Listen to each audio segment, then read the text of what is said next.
अस्सलामुअलैकुम, welcome to हमारा पाकिस्तान। मैं सना कहवान। प्रोग्राम में आज मेरा साथ देंगे आज़म चौधरी साहब, मोहम्मद नौशाद अली साहब, आरिफ चौधरी साहब और शोएबुद्दीन साहब। आप तमाम पैनलिस्ट का बहुत शुक्रिया।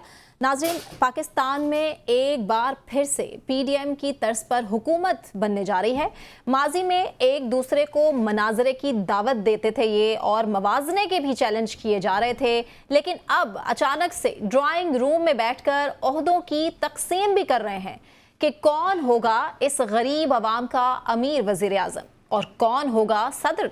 दूसरी जानिब अवाम से नवाज शरीफ के नाम पर वोट लेने वालों ने अब शहबाज शरीफ का नाम सामने रख दिया है और अवाम के सामने ये किसी सरप्राइज से कम नहीं है, क्योंकि चौथी बार के वज़ीर आज़म तो नवाज शरीफ साहब को बनना था, लेकिन नवाज शरीफ साहब तो फिलहाल हुकूमत साजी में भी इंटरेस्टेड नहीं है। देखने की बात तो यह है कि क्या इन तमाम जमातों के पास अवाम का मैंडेट मौजूद है कि वो ये फैसला कर लें कि उनका वज़ीर आज़म होगा कौन। ये फैसला आखिर करेगा कौन? जो फैसले ऐवानों में किए जाते थे अब ड्राइंग रूम में किए जा रहे हैं। इस पर ही chief justice Sindh high court भी सख्त बरहमी का इजहार कर रहे हैं और रिमार्क्स दिए गए हैं उनकी जानिब से कि जब फैसले आपने ड्राइंग रूम में ही करने थे तो फिर इलेक्शन क्यों करवाए गए। ऐसे में सवाल ये पैदा होता है, जो सबसे पहले आज़म चौधरी साहब के सामने मैं रखूंगी सवाल, कि क्या ये मखलूत हुकूमत डिलीवर भी कर पाएगी या नहीं। बिस्मिल्लाहिर्रहमानिर्रहीम। शुक्रिया सना। ये दोबारा एक PDM की हुकूमत की हम वो देख रहे हैं शक्ल। देखें PDM 1 और PDM 2 फ़र्क कुछ भी नहीं है। सिर्फ एक फ़र्क पड़ेगा कि सदर की जगह पर असफ जरदारी साहब आ जाएंगे और आरफ अलवी साहब नहीं रहेंगे। इसके अलावा तो हमें कोई तब्दीली नज़र नहीं आ रही। अगर 16 माह की हुकूमत जो PDM की हुकूमत थी उसकी हम परफॉर्मेंस पे बात करें तो वो तो कोई इस वक्त कोई चीज़ पोशीदा नहीं है। हर चीज़ नविश्ता दीवार की तरह यह है कि PDM की हुकूमत की क्या कारकर्दगी रही थी। अब उससे भी बड़े चैलेंजेस हैं इस वक्त मुल्क को दरपेश। सबसे बड़ा चैलेंज, आपने सियासी इंतशार ख़त्म करने के लिए इंतखाबात करवाए थे। सियासी इंतशार पूरे मुल्क में फैला हुआ है। तमाम सियासी जमातें इस वक्त वो इलेक्शन को लेके वो तनकीद कर रही हैं, एहतजाज कर रही हैं। आपने मुआशी इस्तेहकाम की तरफ जाना था, उसकी बुनियाद भी सियासी इस्तेहकाम था। क्या आप मुआशी इस्तेहकाम हासिल कर पाएंगे? जहाँ तक तमाम जो जमातें इस वक्त इक़्तिदार में शामिल हो रही हैं उनके हम मैनिफेस्टो पे गौर करें, उनके दावों पे, नारों पे गौर करें, उनके जलसों पे गौर करें, तो मेरा नहीं ख्याल कि अभी तक किसी ने भी हमें कोई ऐसा इकोनॉमी का ऐसा प्लान दिया है जिसके मुताबिक वो मुल्क को आगे वो ट्रैक पे डाल सकें या इकोनॉमी को दुरुस्त कर सकें। लिहाजा तब्दीली तो कोई नज़र नहीं आ रही। हाँ, एक ज़रूर है कि PDM की उस हुकूमत के सामने कोई अपोजिशन नहीं थी, क्योंकि PTI अपनी सीटें खाली कर चुकी थी, असम्बली से बाहर जा चुकी थी। लेकिन इस वक्त उनके सामने एक मजबूत अपोजिशन भी खड़ी होगी। बाहर अवाम भी जो बहुत सारी तवक्कुआत लेके खड़ी है, क्योंकि अगर ये इस हुकूमत ने अवाम के जो बुनियादी मसाइल हैं, जो इस वक्त सबसे बड़ा मसला महंगाई, बेरोजगारी और हेल्थ, एजुकेशन, ये सारी जो चीज़ें हैं, अगर ये डिलीवर ना किया और फौरी तौर पर महंगाई पे काबू ना पाया तो इस हुकूमत के लिए बहुत ज्यादा मुश्किलात आगे पैदा होने वाली है। जिसकी आखिरी बात करता जाऊं, जिसका पीपल्स पार्टी ने जिस फॉर्मेशन के अंदर ये गवर्नमेंट कबूल की है, वो पीपल्स पार्टी ने उन मसाइल को लेके बहुत जल्द मुझे लगता है कि असम्बली के अंदर ही उन मसाइल पे अपनी ही हुकूमत के खिलाफ बोलती हुई मुझे नजर आएगी।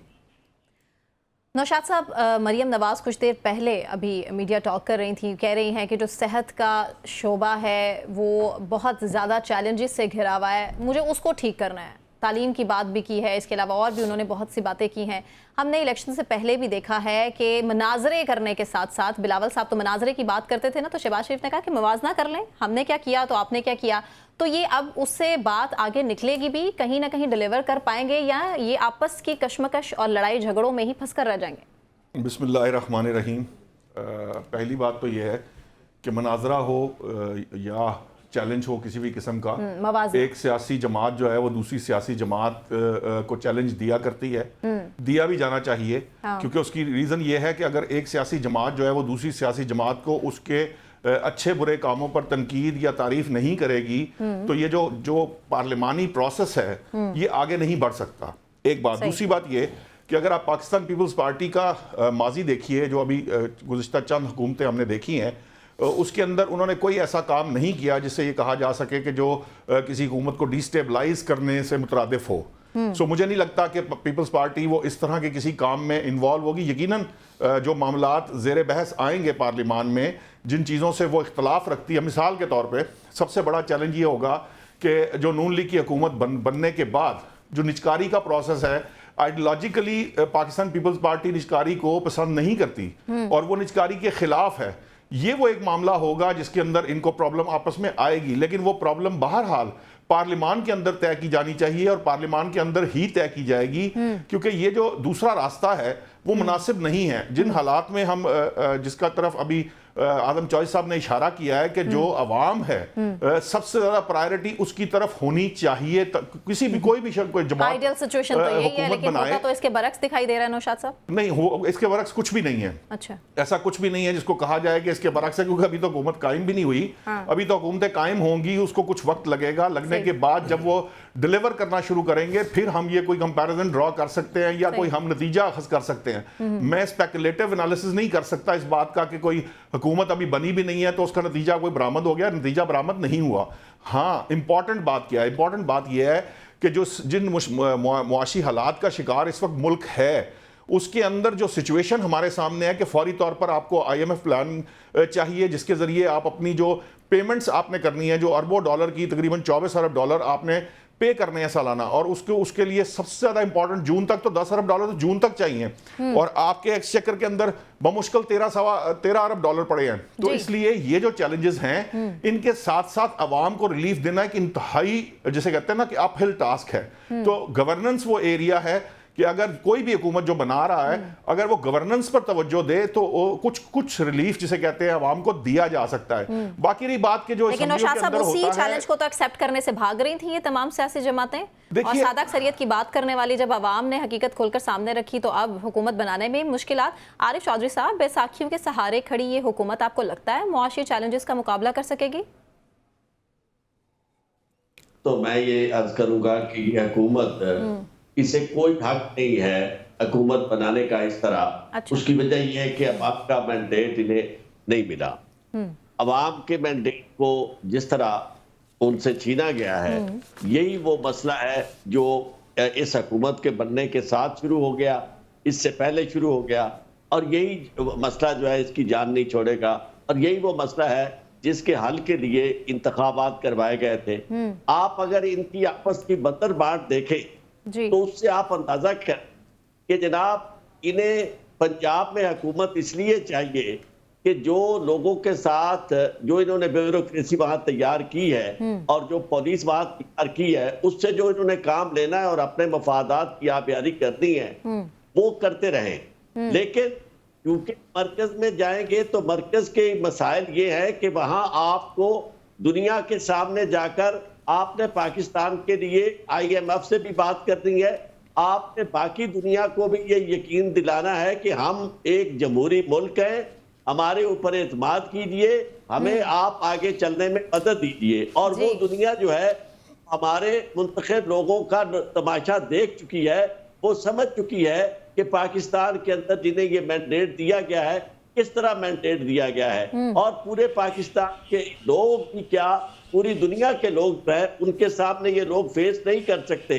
इसलिए इनके अंदर मसाइल है। और दूसरी बात, इससे ज्यादा वफाद परस्ती क्या हो सकती है कि अगर आप फर्ज करो हुकूमत करना चाहते हैं और हुकूमत आप समझते हैं कि जी आपको मैंडेट मिला है, तो फिर ये कहना कि नहीं जनाब सारे बड़े बड़े इख्तियार तो मेरे पास होंगे, पीपल्स पार्टी के पास होंगे, लेकिन जो जिम्मेदारियां हैं वो नून के पास होगी। इसलिए कि ये बुनियादी तौर पर वो खेल है कि जिससे ये एक तमाशा किया जा रहा है कि कहीं बच्चे जो हैं अपने अपने बच्चों को आगे लाने के लिए पाकिस्तान के बच्चों का मुस्तकबिल इंतहाई बर्बाद कर दिया गया है। और मैं ये समझता हूँ कि ये बात मुझे अच्छा लगता है कि हमारे यहाँ सब दोस्त अपना अपना नुक्ता नजर अपने अपने अंदाज में पेश करते हैं, और जिस तरह नौशाद साहब कहते हैं कि जी कोई मसला नहीं है, अल्लाह करे उनकी बात उनके मुंह में और उनकी बात वाकई ऐसी साबित हो कि कोई मसला नहीं है। लेकिन जब आप बाहर जाके देखते हैं, सड़क पे देखते हैं, आप लोगों को देखते हैं, उनका मैंडेट नौशाद साहब ऐसा ही है, सब ठीक है?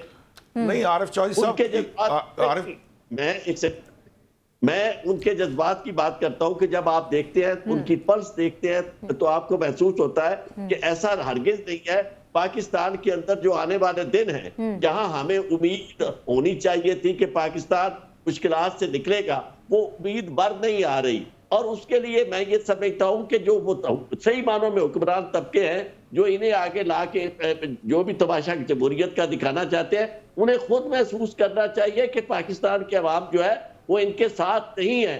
वो जिनके साथ है उनको मैनेज और मैन्योवर ना करें। जिनका मैंडेट है अगर आप उन्हें देंगे, जमहूरी अंदाज में हुकूमतें चलेंगी, जो हकदार है उन्हें हक मिलेगा, तो यकीन माने ये सारे मसाइल हल हो सकते हैं। लेकिन अगर आपने इस तरह की अरेंजमेंट की तो उसके नतायज जो है वो पहले भी हम भुगत चुके हैं और आइंदा भी भुगतते रहे। चलें, हकदार कौन है नौशाद साहब, मैं आपसे जरूर पूछूंगी। शोएब साहब से पहला सवाल। शोएब साहब, चीफ जस्टिस साहब की इस रिमार्क्स के ऊपर आप क्या कहेंगे, और इस सवाल का जवाब आखिर देगा कौन कि ड्राइंग रूम में अगर बैठकर फैसले करने थे तो फिर इलेक्शन क्यों करवाए? सना, बस आपकी बात सही तरह नहीं आई, अगर प्लीज मेरा सवाल रिपीट कर दीजिए।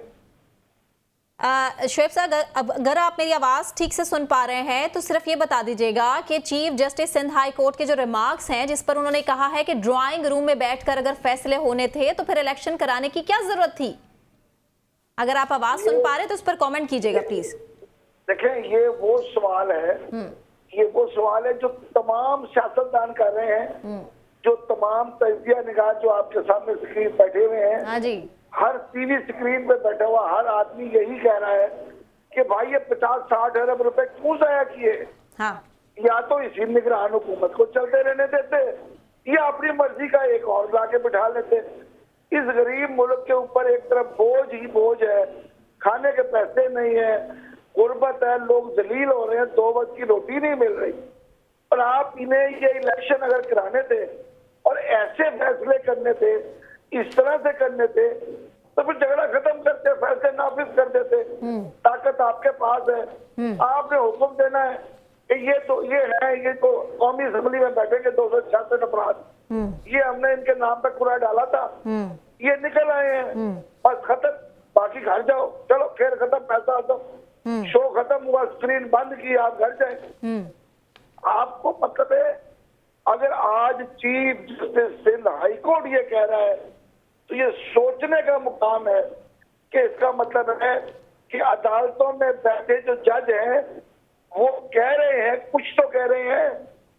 अब पेशावर हाई कोर्ट से अगर असलम इकबाल को पंजाब आने के लिए बेल मिलती है राहदारी, तो कहते हैं जी उनको फैसिलिटेट किया जा रहा है। हाँ। फैसल जावेद को फैसिलिटेट किया जा रहा है। वो भाई राहदारी बेल तो हर एक का हक है कि कोई भी शख्स अदालत में पेश हो और कहे कि मैंने अपने सूबे में जाना है अदालत में पेश होने के लिए, मुझे राहदारी बेल दी जाए। उसके ऊपर भी क्रिटिसिज्म चल रहा है।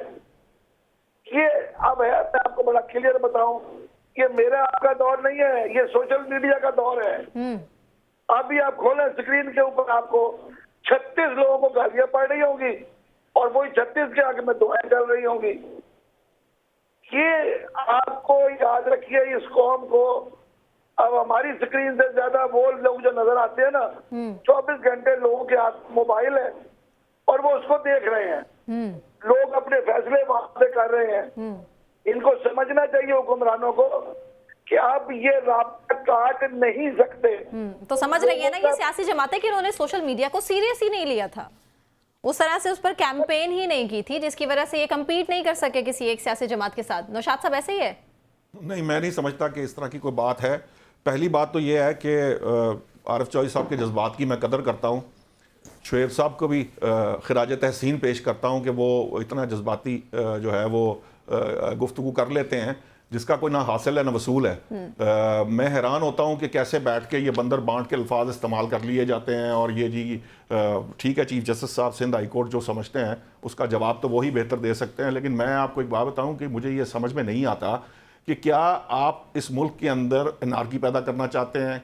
आप ये चाहते हैं कि मुल्क के हालात जो हैं वो मजीद खराब हों? आप अदम बर्दाश्त का ट्रेलर इस्लामाबाद में तो पहले ही देख चुके हैं, ऑब्वियसली इसको तो नहीं हमें ये बात सोचनी समझनी चाहिए। हम जो बैठकर यहाँ पर तजिया करते वक्त बेबुनियाद इल्ज़ामात लगा देते हैं बिना सबूत के, जो दिल में आए जिसके जी में आए वो कह देते हैं। सियासी जमातों ने तो अपना एक पॉइंट स्कोरिंग करनी होती है, वो लगे रहते हैं और वो अपनी उसके लिए भाग रहे होते हैं। वहाँ यहाँ पे कोई सियासी जमात ये दावा कर सकती है कि जी मेरे पास तमाम सीटें थी वो ले ली गई, कोई मौलाना फजलुर रहमान भी कह रहे हैं धांधली हो जाए, ये सारा कुछ अपनी जगह है। लेकिन जो बात इलेक्शन कमीशन ने तय करनी है, इलेक्शन कमीशन के पास जब आप दरखास्तें लेके जाते हैं, वहाँ 50 दरखास्तें आई थी जिनकी सुनवाई हो रही है, इससे ऊपर कोई बात अभी हुई नहीं है। उसमें आपकी सूबाई भी हैं और उसमें आपकी कौमी असम्बली की भी हैं। अब मामला ये है कि अगर फ़र्ज़ कीजिए कि मैं बैठ के सोशल मीडिया को देखता रहूं या मैं सोशल मीडिया के ऊपर अपने दिल का गुबार निकालता रहूं, तो इस दिल के गुबार निकालने से या मेरी एक ओपिनियन होने से रियासतें नहीं चला करती। रियासत को स्टेबिलिटी चाहिए और जो इस वक्त वहां पे हुकूमत बनाने जा रहे हैं, आप यहाँ बैठकर जितनी मर्जी गुफ्तगू करते रहें कि जी किसको क्या मैंडेट था और किसका क्या मैंडेट चुरा लिया गया या किसका क्या मैंडेट था या नहीं था, तो जो असम्बलियों में बैठे हुए हैं आपकी रियासत उनको ये हक दे रही है कि वो हुकूमत बनाएं, क्योंकि उन्होंने भी जो आज़ाद अरकान है उनसे कहा था कि आप हुकूमत बनाना चाहते हैं तो बना लें। लेकिन कोई जमात जो है वो बावजूद इसके कि पीपल्स पार्टी कुछ इंक्लाइंड थी कि वो आज़ाद अरकान से बात कर लेते, लेकिन उन्होंने नहीं किया। इमरान खान साहब ने मना कर दिया, जिसके बाद वो मामला आगे नहीं बढ़ सका। आप सब लोग इस पर कमेंट करें जो मेरे पैनलिस्ट हैं। मुझे सिर्फ ये बता दीजिए, जिनके पास मैंडेट है, जो अब अक्सरियत शो कर रहे हैं और कह रहे हैं कि हमारी हुकूमत बनने जा रही है, क्या अवाम उनके मैंडेट को तस्लीम करने के लिए राजी है? भाई अवाम ने मैंडेट दिया ना, हम देख रहे हैं एक के बाद एक एग्जांपल के मामले में, हनीफ अब्बासी साहब के मामले में उनको मोबाइल निकालकर उनकी पिक्चर तक लेनी पड़ी कि हम बता सकें कि इन खवातीन ने क्या हमारे साथ सलूक किया है। तो अवाम तो ये कर रही है आपके साथ, तो फिर ऐसे अवाम नहीं है, ये चंद हुलिगन्स हैं जो इस मुआशरे के अंदर गंद फैला रहे हैं या इसमें मुआशरे को प्रॉब्लम का बाइस बन रहे हैं। ये हमारे मुल्क में भी है। ये हरकतें नहीं करते ना, खवातीन इस तरह की हरकतें करती हैं कि सरे बाजार वो लोगों को जलील और रुस्वा करने की कोशिश शुरू कर दें। क्या ये वो मुआशरा है जो आप तश्कील देना चाहते हैं? क्या ये एग्जाम्पल है इस मुआशरे के लिए? या इसको एक ऐसे एग्जाम्पल लिया जा सकता है कि आप जो है वो सरे बाजार खड़े होकर खवातीन जो हैं वो मर्दों के हाथों में को पढ़ना शुरू कर दें या उनको जलील और रुस्वा करने की कोशिश करें? ये तरीकेकार नहीं है, ना ये मैंडेट है, ना ये तरीकेकार है, ना ये हमारी रिवायात है, ना हमें किसी ये टीचिंग्स हमारी थी। अच्छा, ये किसने सिखाया है? यही तो मैं कहता हूँ, इसको अगर शऊर कहते हैं तो ये शऊर नहीं है। सना, आपने क्वेश्चन पूछा था, मैं निशात साहब की ये जो गुफ्तगू है उससे शुरू करता हूँ। देखिए, निशात साहब ने कहा है कि ये इंतशार फैला रहे हैं ये लोग। हाँ। देखें, जो वोटर है या इस कौम के पास कौन सा ऐसा मौका है कि वो अपने इलेक्टेड जो लोग हैं, चाहे वो किसी पार्टी से हो, उनसे कोई बात कर पाए। सिर्फ एक मौका होता है कि जब वो वोट मांगने के लिए लोगों के पास आते हैं। जब वोट मांगने के लिए पास आएंगे लोग, तब बात करेंगे, तब थप्पड़ मारते हैं। जब इलेक्शन के बाद बात करेंगे, फिर धक्के देते हैं, फिर थप्पड़ मारते हैं। भी लोग क्या करें? अवाम कहाँ जाए? किससे पूछे? किससे सवाल करे? दूसरी बात यह है कि अगर कुछ खवातीन ने पॉलिटिशियंस के ऊपर अगर कुछ जुमला कसा है, तो पॉलिटिशियंस जो है उनको तो बर्दाश्त रखनी चाहिए। उनके ऊपर तो बड़े बड़े जुमले कसे जाते हैं पार्लियामेंट के अंदर। उनसे मोबाइल छीनने की कोशिश कर रही थी, वो उनको गालम गलोच कर रही थी। ये आपका कहा सर हदीस है, हम जो कह दें वो आपको बात वो मुनासिब नहीं लगती। क्या कहे बंदा? यानी शाह साहब से गुजारिश है कि देखें, बात यह है कि हौसले के साथ हम में से सारे लोग, किसी की कोई वापसी मुझे नजर नहीं आती किसी पार्टी के साथ, सारे बड़े इंडिपेंडेंट लोग हैं। तो जो बात हम हौसले के साथ करनी चाहिए, दूसरों को जो दर्ज देते हैं, गुजारिश ये है कि ये जो जुबानो बयान वाला सिलसिला है ना, ये तो मैं समझता हूँ कि हमें थोड़ा सा इंसाफ करना चाहिए। इलेक्शन से पहले जैसे भी शुरू हुआ, जैसे भी हुआ, अब इलेक्शन के बाद मरियम औरंगजेब साहबा ने जिस तरह की प्रेस कॉन्फ्रेंस की, वो जुमले सुन के वो तो दे दी ना उसकी जस्टिफिकेशन, यानी लफ्ज आप देखें कि कहती है कि जी इनकी बकवास कब तक सुने, क्या कहते हैं। यानी मतलब है ये तो अब हमारे अंदर, यानी हमें इतना महकूम समझा जा रहा है कि हमें ये हक भी नहीं है कि उन्होंने ये भी कहा था कि सर कलम कर देना चाहिए। तो पाकिस्तान तहरीक इंसाफ के लिए कहा था, चौधरी साहब आपने अपने ऊपर ही ले लिया। तो थप्पड़ तक मार देती है, अदम बर्दाश्त तो ये हमारे सियासतदानों का। आवाम को हम क्या सिखा रहे हैं? एक सेकंड, ये सारा काम अच्छा नहीं है। बात ये है कि ये चीजें अच्छी नहीं है, लेकिन लोगों के साथ क्या हुआ है, जितना तशद्दुद और बर्बरियत का मुजाहरा किया गया है लोगों के साथ, जिस तरह लोगों को, औरतों को घसीटा गया, ये सबने देखा है आंखों के सामने। इस पे भी अगर इंसान के जज्बात ना हो और वो बात ना, तो वो सिर्फ यही कह सकते हैं। अब जो हमें बताया जा रहा है ये थोड़ा सा, मैं इसे एक शायर की जुबान में ये कहूंगा कि ये जो हमें ये कहा ये जा रहा है कि बालगों स्कूले आके सबर शुक्र चोली पा के रट्टे उत्ते कोटा ला के एहो सबक पढ़ी चलो, अलफ नाल अमन अमन, चे नाल चुप चुप, जीम नाल जिन जिन, पे नाल परी परी। हमारी तालीमें बालगा की जा रही है कि पाकिस्तान के लोग जो हैं वो गलत हैं, उन्हें समझ नहीं है। अगर वो इंतखाब में अपनी राय का इजहार करते हैं और किसी को मुंतखब करते हैं और हुक्मरान तबके को वो पसंद नहीं है, तो अवाम को समझ नहीं है, अवाम जानते नहीं है मुल्क का मफाद क्या है। दुनिया में किसी जगह ये तसव्वुर नहीं है कि अवाम को ये समझा जाए। तो पाकिस्तान में अगर अवाम की आवाज को आप दबाएंगे, उनके हकूक पे डाका डालेंगे, उनकी तजलील करेंगे, तो फिर वो यही हालत होगी कि शोर है ज़ेरे ज़मीं, चश्मा उबलता क्यों नहीं, बोल ए खाके वतन पानी निकलता क्यों नहीं। बिल्कुल जो आपने बात कही थी की वही बात है कि जब फिर लोगों को मौका मिलता है तो फिर अपना वो इजहार करते हैं। तो हमें टीवी पे मौका मिल रहा है, हम यहाँ इजहार कर रहे हैं, वो लोग बाहर बैठे खड़े जहाँ उन्हें उनके हुक्मरान नजर आते हैं वो उनसे इजहार करते हैं। असल बात की तरफ हमें जाना चाहिए। जो असल बात इस वक्त पाकिस्तान का मसला है वो इन बातों पे से हटके है। ठीक, आरिफ साहब मुझे ब्रेक अनाउंस करना है।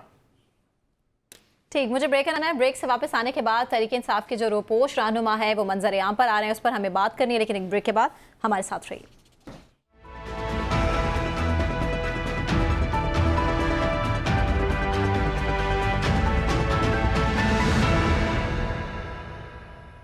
वेलकम बैक नाजरीन। तहरीके इंसाफ के बाद एक रोपोश रहनुमा मंजर आम पर आने लगे हैं और पंजाब के लिए तहरीके इंसाफ के जो नामजद वज़ीर आला पंजाब मियां असलम इकबाल की पेशावर हाई कोर्ट से राहदारी जमानत भी मंजूर हो गई है। उन्होंने प्रेस कॉन्फ्रेंस की और प्रेस कॉन्फ्रेंस में अहम नुकात सामने रखे हैं। वो बोले कि जिन्ना हाउस समेत किसी भी CCTV फुटेज में मैं हूँ तो वो फुटेज मेरे सामने लेकर आएँ। जिन्ना हाउस समेत मैं दीगर जगहों पर एक ही वक्त में कैसे मौजूद हो सकता हूं। असलम इकबाल साहब ने यह भी इल्ज़ाम लगाया है कि नून लीग कह रही है कि हमारे साथ शामिल हो जाओ वरना तुम्हारा नोटिफिकेशन ही कैंसिल कर देंगे। मौजूदा सियासी सूरत हाल में होना तो ये चाहिए कि 9 मई के वाक़े में जो लोग फिजिकली वहां मौजूद थे और जो लोग वहां मौजूद नहीं थे उनको अलग अलग करके चलना चाहिए ताकि हुकूमत साजी का जो अमल है वो मुकम्मल हो सके और मुल्क आगे बढ़े और सबसे बढ़कर ये कि हॉर्स ट्रेडिंग को रोका जा सके। सवाल ऐसे में ये आजम साहब आप ही के सामने, मुल्क इस टाइम जो सियासत मुल्क में चल रही है सियासी इंतशार के बायस, क्या इस तरह की सियासत का मुताहमिल हो सकता है? सना ये देखें ना सबसे बड़ा इशू यही है कि हम इंतशार ख़त्म करना चाह रहे थे, लेकिन इंतशार ख़त्म होने की बजाय हमें बढ़ता हुआ नज़र आ रहा है। ट्रू। अब ये जिस तरह आपने अभी जिक्र किया कि बहुत सारे PTI के ऐसे रहनुमा जो रोपोश थे वो सामने आना शुरू हो गए। ये पंजाब के रहने वाले लोग, लाहौर के रहने वाले लोग, उनको पेशावर में जाके अपनी प्रोटेक्टिव बेल्स लेना पड़ रही हैं जी। और उसके ऊपर भी आप देख रही हैं कि बड़ा शोर-गोगा मचा हुआ है, बड़ी ट्रोलिंग हो रही है। जबकि आपको याद होगा अभी 2 माह पहले मियां नवाज शरीफ साहब जब तशरीफ़ लाए हैं तो उनको भी तो जिस तरीके से इंसाफ वहाँ फराहम किया गया वो पाकिस्तान की तारीख में एक लिखा जाएगा। ये एक वाक़या जो है ना हिस्टोरिकल वाक़या है कि इस तरह किसी को इंसाफ मिलना। और अगर एक बंदा अपना कानूनी हक इस्तेमाल करते हुए सिर्फ बेल लेने के लिए हाई कोर्ट गया है तो उसकी बेल के ऊपर भी एतराज़ात आ रहे हैं। पहली बात तो ये है कि जो 9 मई का वाक़या है वो एक इंतहाई संगीन और सीरियस नवीयत का वाक़या है। उसके ऊपर मैं समझता हूं कि इतनी शफाफियत होनी चाहिए उसकी इन्वेस्टिगेशन के अंदर कि किसी बेगुनाह बंदे का उसमें नाम, उसका शायबा तक नहीं आना चाहिए, वरना वो पूरा केस वो कंट्रोवर्सी में चला जाएगा। और मैं समझता हूं कि अगर हमने इस केस को सीरियसली हैंडल ना किया तो फिर आगे और नुकसानात होंगे। लिहाजा उसके अंदर जो मुलव्वस हैं, जो अब तो टेक्नोलॉजी का दौर है, जो मुलव्वस हैं आप उनको जो है कानून के दायरे में लेके आए, उनके साथ कानून के मुताबिक ट्रीट करें। लेकिन जो मुलव्वस नहीं है उन्हें ज़बरदस्ती आप लपेट के उसके अंदर इन्वॉल्व करें। बहुत सारे ऐसे लोग हैं जिन्हें पंजाब हुकूमत की जानिब से, पंजाब पुलिस की जानिब से 9 मई की आड़ में बहुत ज़्यादा अजियत दी गई, तकलीफ़ें दी गई। उन्हें अदालतों में जाके रिलीफ मिला। आज मियां असलम इकबाल भी वही बात कर रहे हैं। अगर तो कहीं साबित होता है तो पुलिस अपने उसके मुताबिक जो है वो काम करे, जहां पे उनको सबूत मिलते हैं वो सबूत अदालत में पेश करे। अगर एक बंदा मुलव्वस नहीं है, उसको महज इसलिए पर्दा स्क्रीन से हटाना कि पीटीआई की सियासत में जो चेहरे हैं वो गायब हो जाए। ब्रेकिंग न्यूज भी देती चलूं कि असलम इकबाल साहब को दोबारा पंजाब पुलिस की जानिब से अरेस्ट करने की कोशिशें की जा रही हैं। जाहिर है इन्होंने गिरफ्तार करना है, क्योंकि इस वक्त पंजाब पुलिस जो है वो उसका आप किरदार देखें। मैं तो निगरान हुकूमतों के किरदार पे बड़ा हैरान हूं, क्योंकि ऐसी निगरान हुकूमतें तो पाकिस्तान में ना सोची थी ना ऐसा तस्वर था। इससे जो इलेक्टेड हुकूमतें हैं, जो आपस में सियासी जमातें एक दूसरे के खिलाफ वो लड़ती हैं, कभी हमने उनको भी इस इंतहा पे जाते नहीं देखा जिस इंतहा पे हमने इन निगरान हुकूमतों को बायस होते हुए देखा है। ये तो ये समझ हमें तो यही समझ आई है कि इन निगरान हुकूमत का सिर्फ एक ही मतबा नजर था, और इलेक्शन कमीशन का भी, कि हमने एक पार्टी को सफाए हस्ती से मिटाना है, और उसके लिए आज तक वो लगे हुए हैं। जबकि अवामी मैंडेट का ये एहतराम कर लें, जो लोग इलेक्शन जीते हैं कम से कम उनको जो वोट मिले उसका एहतराम कर लें और उनको पार्लियामेंट तक जाने दें, उसके बाद कानून अपना काम करे। लेकिन पंजाब हुकूमत हो या कोई और निगरान हुकूमत हो या इलेक्शन कमीशन हो, उनका अगर बस चलता है तो पाकिस्तान में ये अवामी मैंडेट जो लोगों ने दिया है ये भी शायद ना आता। अभी भी इलेक्शन कमीशन हर मुमकिन कोशिश कर रहा है कि किसी भी तरीके से ये जो सीटें मिली हैं एक पार्टी को, पीटीआई के आज़ाद लोगों को, वो किसी भी तरीके से कलअदम हो जाए, ख़त्म हो जाए। ठीक है, ठीक है शुएब साहब, ये सीट्स क्या वाकई छिन सकती हैं तहरीक इंसाफ से? क्योंकि अभी तक तो तहरीक इंसाफ की मेजॉरिटी है कौमी असम्बली में, और आने वाला टाइम जो है मज़ीद जो है सख्त भी हो सकता है। लेकिन तहरीक इंसाफ के रहनुमा, रोपोश रहनुमा जिस तरह से मंजर आम पर आ रहे हैं, यूं भी लग रहा है कि बर्फ पिघल रही है। सना, मैं आज आजम चौधरी साहब की मौजूदगी का फायदा उठाना चाहता हूँ, आपको बताना। आजम साहब यहाँ बैठे हैं जी। 8 फरवरी को इनके रिपोर्टर पूरे लाहौर में हर हलके में मौजूद थे। सही। और इनको हर जगह की खबर मिल रही थी। मैं तो अपने घर बैठा हूँ, लाजमी बात है, मैं तो आपकी स्क्रीन पे या दूसरे टीवी की स्क्रीन से देख रहा था। मुझे ये बताइए, इनसे पूछे, सच बताएं कि रिजल्ट क्या थे, छोड़ दे बाकी सब कुछ। ये लाहौर जो गढ़ है, पोलिंग से शुएब साहब सच ये है, मैं तो हैरान हूं शुएब साहब, पोलिंग से रिजल्ट का कैसे पता चल जाता है कि जी ये बंदा जो है उसके माथे पे लिखा होता है कि ये फलां जमात को वोट देने जा रहा है? अरे खुदा का वास्ता यार, ऑन जीत सकता है, ऑन चौधरी, वो 1,00,000 भाई कोई जीत सकता है या नहीं जीत सकता ये एक अलग डिबेट है। लेकिन मुझे ये बताइए कि क्या पोलिंग डे के ऊपर कोई शख्स वोट डालने जा रहा हो तो ये कैसे पता चलता है कि ये किस जमात को वोट डालने जा रहा है? ये पोलिंग देख के कैसे पता चल जाता है कौन जीत गया? और भाई रिजल्ट फॉरम 45 से आता है, रिजल्ट फॉरम 45 है। आप तो कह रहे हैं कि 47 का टच करेंगे तो 47 बनेगा। 47 वहीं से मिलता है, क्या रिपोर्टर खड़ा है, क्या बातें कर रहे हैं? हर समाजी जमात ने अपना बनाया हुआ था। शुएब साहब आपकी एक बात का काफी मिल रही थी। शुएब साहब आपकी एक बात का छोटा सा मैं जवाब यहाँ पे दूंगा। हमारे पास जो रिजल्ट्स आए, जो 130 के मियां नवाज शरीफ साहब और यास्मीन राशिद साहिबा के 8 यूनियन काउंसिल्स साथ वाली, उसमें मियां नवाज शरीफ साहब इलेक्शन लूज कर चुके थे। हमारे पास आए, जो हमारे रिपोर्टर एक लेके आए 17 फार्म 45, उनमें 16 में मियां नवाज शरीफ साहब हारे हुए हैं, एक फार्म में 50 वोटों से जीते हैं। ये थे हमारे पास उस रात को रिजल्ट जब तक रोके नहीं गए। ले जी, ये तो सूरत हाल खुलकर सामने आ गई है। क्या खुलकर सामने आ गया? कितने पोलिंग स्टेशन थे हमने 130 में? 300 में से 17 पोलिंग स्टेशन के रिजल्ट के ऊपर सूरत हाल खुल के आ गई। मैं तो हैरान हूं वैसे आप लोगों के तज्जियाती क्या ये तज्जिया है कि 17 फॉर्म आए, 16 में वो जीते थे और 17 के ऊपर बेस बना के मैंने कहा जी 300 से ज्यादा पोलिंग स्टेशन थे वो जीत गए। हमारा टाइम कीमती है, मर्जी है आप लोगों की सर। चलिए आरिफ साहब को टाइम दे दें। आरिफ साहब जी, आरिफ साहब, बात यह है कि ये बुनियादी तौर पर सवाल बड़ा इसमें इम्पोर्टेंट है, ये आगे चलने का। जो हमारे दोस्त अक्सर कहते हैं कि जनाब पीछे ना रुको, फिशार ना हो, आगे बढ़। अब आगे बढ़ने का वे फॉरवर्ड जो है वो मैंने एक छोटी सी उसकी मैं मिसाल दूंगा कि एक दफा मैंने एक पिटीशन फाइल की कि उस वक्त के एक वजीर खारजा थे अब्दुल सत्तार साहब, उन्होंने ये किसी बल्काना स्टेट में जाके ये स्टेटमेंट दी कि दिस ब्लडी पंजाबी लैंग्वेज, ये लफ्ज इस्तेमाल किया। मैंने वो खबर देखी तो मैंने उस पर रिट फाइल कर दी। तो वजीर खारजा ने कहा जी मैं माफी मांगता हूं और मैंने बिल्कुल मैं तरदीद करता हूं इस बात की कि मैंने नहीं ये लफ्ज कहे। तो मेरे सारे दोस्त कहने लगे नहीं इसे आप चलाए पिटीशन। वो मैंने कहा भाई बात सुनो, मैं उनसे ये कहलवाऊं कि नहीं मैंने पंजाबी की तौहीन की है? तो मतलब ये है कि मैं आज अपनी हुकूमत के लोग कारपरदाजों से ये कहता हूं कि खुदा के वास्ते अगर कोई शख्स ये कहता है कि मैं पाकिस्तान के मैंने जिना हाउस पे नहीं जाके हमला किया और मैं पाकिस्तान का दुश्मन नहीं हूं, तो उसकी बात को तस्लीम करो। आगे बढ़ने का वे फॉरवर्ड ये है, लोगों को सजाएं नहीं देने से मामला नहीं चलते। लोगों को आप मुल्क की मोहब्बत में गिरफ्तार करें, उन्हें पता चले कि मेरी रियासत मेरी माँ है और माँ जो है बच्चे की गुस्ताखी पे उसे प्यार से समझाती जरूर है, लेकिन उस बच्चे को जिबा नहीं करती, उसको तशद्दुद का निशाना नहीं बनाती। ये एक बात है।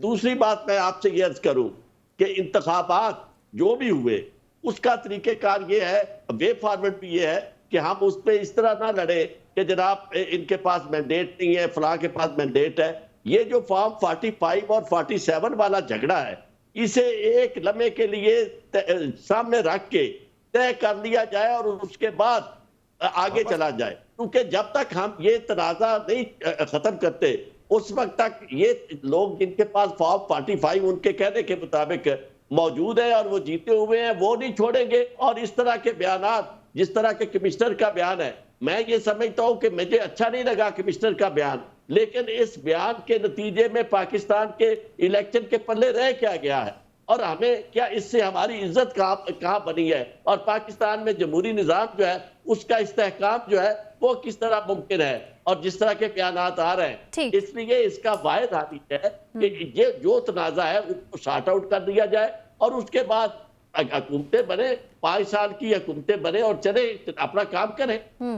नौशाद साहब, रियासत मां ने तो ये फैसला भी किया है कि ये जो बच्चे हैं इनको तो अक्ल ही नहीं है, इसलिए इनके हाथ में नहीं होना चाहिए कि इक्तदार किसके पास होगा और किसके पास नहीं होगा। देखिए चौधरी साहब ने 2 बातें की हैं, दोनों बातें दुरुस्त हैं। पहली बात उन्होंने अपनी उससे एग्जाम्पल कोट की जिससे मुझे मैंने ये नतीजा अखज़ किया कि जो मैं पहले कह रहा था कि देखिए चौधरी साहब ने एक पटिशन फाइल की, कानून का रास्ता अपनाया, उन्होंने मजबूर किया कि उस वक्त के जो वज़ीर ख़ारजा हैं वो जो है वो उस पर माफ़ी मांगे। ये एक तरीक़ेकार है। चौधरी साहब ने उनका गिरबान नहीं पकड़ लिया। सो मुआशरे के अंदर रहने के लिए आपको गैर कानूनी तरीके नहीं अपनाने, एक बात। दूसरी बात यह है कि यह भी बात वो बिल्कुल दुरुस्त है चौधरी साहब की कि देखिए फॉर्म 45 और 47 एक और बड़ा आसान बात है। 45 फॉर्म जो है वो किसी एक कैंडिडेट के पास नहीं होता। हर कैंडिडेट जो उस हल्के से इलेक्शन लड़ रहा है उसके पास 40 फॉर्म की कॉपी मौजूद है। ये तमाम 45 फॉर्म जो हैं हर हल्के के कंसोलिडेट किए जा सकते हैं, कंसोलिडेट करके उसका नतीजा अखज़ किया जा सकता है, इसमें कोई बुराई नहीं है। अगर फर्ज कीजिए कि वो पीटीआई बैक्ड इंडिपेंडेंट कैंडिडेट का उसके ऊपर मैंडेट मिला है और हक मिला है, सारे के सारे भी मिले हैं तो भी पीटीआई कैंडिडेट को ही मिलना चाहिए। लेकिन ये फैसला इलेक्शन कमीशन ने करना है, आपको रुजू इलेक्शन कमीशन से करना है, वहां पर यह बात साबित करनी है। अगर मैं सिर्फ बयानात के साथ ये साबित करने की कोशिश करूंगा तो फिर शायद मामला सामने वो लड़ाई झगड़े तक तो जाएगा लेकिन मसला सॉल्व कोई नहीं होगा। तीसरी बात यह है कि जो वे फॉरवर्ड की बात की जा रही है, बात समझ बड़ी सिंपल सी है कि ये मियां असलम इकबाल साहब अगर पेशावर में मौजूद थे, उन्हें राहदारी वहां से डिमांड की है, वो अगर कहीं पर भी थे जो जब तक वो रूपोज थे, उन्हें कोर्ट ने रिलीफ दिया है। कोर्ट्स रिलीफ देने के लिए ही होती हैं। हर मरियम नवाज साहिबा को भी रिलीफ मिलता था, नवाज शरीफ साहब को भी रिलीफ मिलता था, जरदारी साहब को भी रिलीफ मिलता था, किसी और सियासी जमात के लोगों को भी रिलीफ मिलता। ये अदालतें ही हैं जो रिलीफ देती हैं, अदालतों का काम ही रिलीफ देना है। सो अगर कोई इस पर क्रिटिसाइज करता भी है तो उसकी कोई ना हैसियत है ना उसका कोई फायदा है। तो इसलिए ये तो काम कोर्ट ने करना है। कोर्ट ने उनको 4 दिन की राहदारी दी है, उनको कहा है कि आप लाहौर हाई कोर्ट में पेश हों इस दौरान। अगर आप नहीं पेश होंगे तो फिर मामलात और होंगे, लेकिन इस दौरान उनको गिरफ्तार नहीं किया जा सकता। तो ये पंजाब पुलिस क्या करती फिर रही है? मेरे इल्म में कोई ऐसी बात नहीं है। आपने यहाँ ब्रेकिंग दी है, हो सकता है आपके पास कोई ऐसा प्रूफ हो, मेरे सरे दस्त मेरे पास कोई इंफॉर्मेशन नहीं है। चला रहे होंगे भाई। मैं ये नहीं कह रहा कि वो कोई इन्फॉर्मेशन गलत है, मैं कह रहा हूँ सरेंडर मेरे पास नहीं है इन्फॉर्मेशन। तो उनका ये राइट है, वो इलेक्टेड है, उनको आना चाहिए, उनको अपनी बेल करवानी चाहिए। अगर अदालतें समझती हैं कि उनको जमानत पर रिहा किया जाना चाहिए तो जरूर रिहा। ठीक है, मुझे ब्रेक अनाउंस करनी है। नौशाद साहब कंटिन्यू करेंगे, लेकिन एक ब्रेक के बाद और इसहाक डार साहब के हवाले से भी हम बात करेंगे कि अगले क्या वजीर खजाना का इसहाक डार ही होने वाले हैं या कोई और होंगे, लेकिन एक ब्रेक के बाद हमारे साथ रहिए।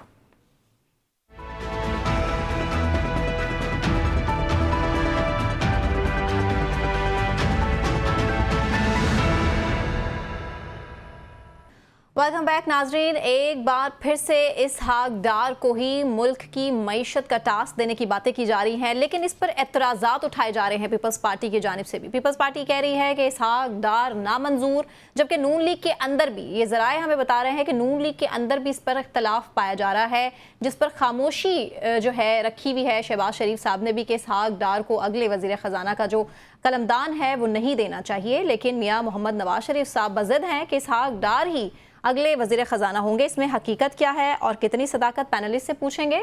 आरिफ चौधरी साहब, सबसे पहले आपसे सवाल, कौन होगा अगला वज़ीर आज़म, क्या लगता है आपको? देखिए, मैं वज़ीर ख़जाना, सॉरी, ये तो थोड़ा सा मुश्किल सवाल होता है कि कौन बनेगा करोड़पति, लेकिन यहाँ इतना आसान सवाल है क्योंकि सीधा सीधा फलसफा है। एक घर है, उसके अफराद हैं, कोई समधी है, कोई बेटा है, कोई बेटी है, कोई भाई है, तो उन्होंने आपस में बांटना है, लेकिन चूंकि उनके पास मतलूबा सारी सूरत हाल मौजूद नहीं है, मैंडेट तो आरिफ साहब बड़े टैलेंटेड हैं, ये तमाम लोग ही बड़े अच्छे तरीके से चला सकते हैं हुकूमत। मैं इनसे बड़ा टैलेंटेड कोई नहीं है।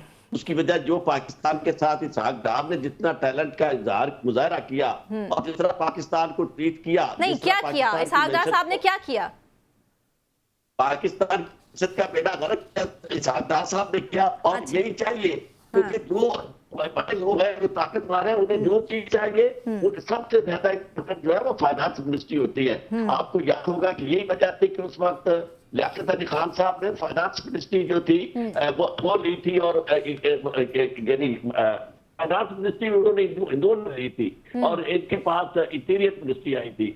और यानी मसला ये था कि चूंकि फाइनेंस के नतीजे में आप इससे कुछ भी करवा सकते हैं, क्योंकि जो कुछ पास होना है वहीं से मंजूर होना है। तो बात यह है कि मैं आपको बात करूं, जो शख्स पहले डिलीवर नहीं कर सकते, पाकिस्तान की बेइज्जती का बेड़ा गर्क किया उसने, तो के लिए आप मेहरबानी करो। और वो क्या रहा है, ठीक है। नौशाद साहब से सवाल, ठीक है नौशाद साहब, टाइम एक्चुअली शॉर्ट है। आरिफ साहब, नौशाद साहब से सवाल। नौशाद साहब, IMF को गलत अदाद-ओ-शुमार भी देकर पाकिस्तान को मुश्किलात में डालने की कोशिश की थी, इजाफा किया था मुश्किलात में मुबैना तौर पर, इस तरह की भी खबरें हैं इसहाक डार के हवाले से? नहीं, ऐसा कुछ नहीं है। अगर ऐसा होता तो IMF का जो आपको रिलीफ प्रोग्राम मिला था वो ना मिल रहा होता। ये इशू नहीं है। इसहाक डार अपनी जो ओपिनियंस हैं उसमें थोड़े से सख्त हैं। वो ये समझते हैं कि हम सब कुछ IMF के हाथ में नहीं दे सकते, हमें कुछ शराइत पे निगोशिएट करना चाहिए। वो इसलिए ज़रा थोड़ा सा उनके ऊपर ये आर्ग्यूमेंट होता है। देखिए, नून लीग के पास वजारतें, अब काबीना नून लीग के पास है, नून लीग के पास और कोई दूसरा फाइनेंस मिनिस्टर या उसका कैंडिडेट मौजूद नहीं है। मेरे इल्म के मुताबिक तो नहीं है, हो सकता है किसी और के इल्म में हो कि नून लीग में कोई उस लेवल का जो फाइनेंस मिनिस्टर लेवल का बंदा कोई और हो सकता है। मिफ्ता इस्माइल साहब ज़रूर थे एक ज़माने के अंदर, लेकिन अब वो उस तरह से पार्टी का हिस्सा नहीं है। सो इसलिए अल्टीमेटली इसहाक डार साहब ने ही फाइनेंस मिनिस्ट्री संभालनी है। अगर पीपल्स पार्टी आती काबीना के अंदर तो हो सकता है कि उस वक्त कोई तब्दीली का कोई हम सोच सकते हैं या हमें लगता है कि कोई तब्दीली आ सकती है। लेकिन फिलहाल तो अभी जो मुस्लिम लीग नून की जो पोजीशन है और वो जो काबीना है उसके अंदर जो लोग हैं, जो मुस्लिम लीग के स्टॉलवर्ड्स हैं या रहनुमा हैं या जो भी लोग हैं, चाहे किसी को पसंद है नहीं पसंद है, मेरे इल्म के मुताबिक नून लीग के अंदर किसी किस्म की कोई रेजिस्टेंस नहीं है इसहाक डार साहब पे। पीपल्स पार्टी को जरूर थी लेकिन नून लीग में कोई नहीं है, तो अल्टीमेटली इसहाक डार साहब ही फाइनेंस मिनिस्टर होंगे। ठीक है आजम साहब, आपको भी ये लगता है कि इसहाक डार साहब ही फाइनेंस मिनिस्टर होंगे, क्योंकि पीपल्स पार्टी की तो इसकी मुखालफत में आवाजें बुलंद हो रही हैं? अच्छा, ये चौई साहब ने तो खैर बात खत्म कर दी है, आरिफ चौई साहब ने, और तो कोई ऑप्शन नहीं है। तो मुस्लिम लीग नून के पास मैं समझता हूँ कि इसके अलावा, ये वैसे हैरानगी की बात है कि इतनी बड़ी पार्टी है तो उनके पास कोई दूसरा फाइनेंस मिनिस्टर के लिए कोई बंदा ही नहीं है। हाँ। लेकिन अलमिया ये है कि चाहे मुस्लिम लीग नून हो, चाहे PTI हो, चाहे कोई भी जमात हो, यहाँ पे वजारतें देने का एक असूल जो है ना वो मुख्तलिफ है। जो बंदा सबसे ज्यादा बदतमीज होगा, बदज़बान होगा, उसे इंफॉर्मेशन मिनिस्ट्री दे दी जाएगी। जो बंदा सबसे ज़्यादा इकोनॉमी का बेड़ा गर्क करेगा उसे फाइनेंस दे दी जाएगी। जो बंदा सबसे ज़्यादा कीना परवर, सबसे ज़्यादा हार्ड लाइनर, सख्त किस्म का उसका चेहरा होगा उसे वजारत दाखिला दे दी जाएगी। जिस बंदे को सिर्फ घूमने फिरने का शौक होगा, सैर का शौकीन होगा, उसे वजारत खारजा दे दी जाएगी। यहाँ पे प्रैक्टिकली उसकी काबिलियत देख के थोड़ा दी जाती है वजारतें। ये तो एक तो चले फैमिली के जो लोग हैं उनको तो वजीर बनाना ही बनाना है, तो लिहाजा बाहर से बनाने से बेहतर है कि डार साहब घर के बंदे हैं उनको बनाएंगे। दूसरी बात यह है कि जो इस वक्त काबिलियत जो जिसका मैं अर्ज कर रहा था, जो काबिलियत चाहिए वो जिन चेहरों के अंदर वो काबिलियत मौजूद है उनको वो मिनिस्ट्रियां तैनात कर दी जाएंगी। लिहाजा पाकिस्तान की इकोनॉमी जो इस वक्त प्राइम इशू है वो उसको ठीक करना, आप देखें जो तो आपके मुताबिक तो आजम साहब इनके बस की बात ही नहीं है पाकिस्तान की मईशत को ठीक करना। टाइम शॉर्ट है, मैं शोएब साहब का पॉइंट भी लेना चाहती हूं। शोएब साहब आपको क्या थोड़ी देर के लिए नौशाद साहब कुछ कह रहे हैं, नौशाद साहब किसको ले लें? उधार मांग ले किसी से, साहब के अलावा क्यों कोई और चेहरा नहीं है फाइनेंस मिनिस्टर के लिए? नाम आ चुका हुआ है, आप सब लोग देखते हैं टीवी, क्या हो गया, नाम आ चुका है भाई। वैसे याद रखें, मियां नवाज शरीफ से ज्यादा फाइनेंस की अहमियत कोई नहीं जानता। उनकी आमद बतौर वजीर खजाना हुई थी जनरल गुलाम जिलानी खान की कैबिनेट में। ठीक है, उनको पता है कि खजाना कितना अहम होता है। लेकिन खजाना तो खाली है ना शोएब साहब, जो भी आएगा भारी जिम्मेदारी के साथ आएगा। अरे यही इसी खजाने से, खाली खजाने से लोग खरबपति बन जाते हैं। छोड़ो यार, करोड़पति का छोड़ो, मैं बताऊं आपको एक नाम। आज से 3 दिन पहले हमारे स्पोक्स पर्सन ताकतवर लोगों के फैसल वाडा हैं, वो 3 दिन पहले एक नाम दे चुके हुए हैं। अच्छा, और नाम है सुल्तान अलाना। उन्होंने कहा था आपके अगले वजीर खजाना सुल्तान अलाना है। ये नाम उनकी तरफ से आया है भाई। अच्छा, जिन्होंने इनको बिठाया है, तो जिन्होंने इनको बिठाया है वजीर खजाना भी उन्हीं का होगा। ये आप भूल जाएगा इनका वजीर खजाना होगा। आरिफ साहब भी कुछ ऐड कर रहे हैं। आरिफ साहब, मैं आपको 10 सेकंड्स दे रही हूँ क्योंकि टाइम बहुत शॉर्ट है, प्लीज क्विक रिस्पॉन्स। देखिए, मैं आपको अर्ज करूं कि नवाज शरीफ साहब और एस्टेब्लिशमेंट मिलकर जो फैसले करेंगे वो समझते हैं कि पाकिस्तान के मफाद में एक बेहतरीन मफाद में है, लेकिन सबसे बड़ा फैसला पाकिस्तान से बाहर जाने का है वो कब करते हैं नवाज शरीफ साहब एस्टेब्लिशमेंट के साथ मिलके। वो बहुत इंपॉर्टेंट नौयत का फैसला होगा जो जल्दी, मुझे लगता है कि जल्दी होने वाला है। ठीक है, पिक्चर क्लियर है। बहुत शुक्रिया आजम चौधरी साहब, आपका बहुत शुक्रिया। आरिफ चौधरी साहब, शोएबुद्दीन साहब, मोहम्मद नौशाद अली साहब, आप तमाम पैनलिस्ट का बहुत शुक्रिया। मुझे कहवान को इजाजत दीजिए, अपना ख्याल रखिए, अल्लाह हाफिज़।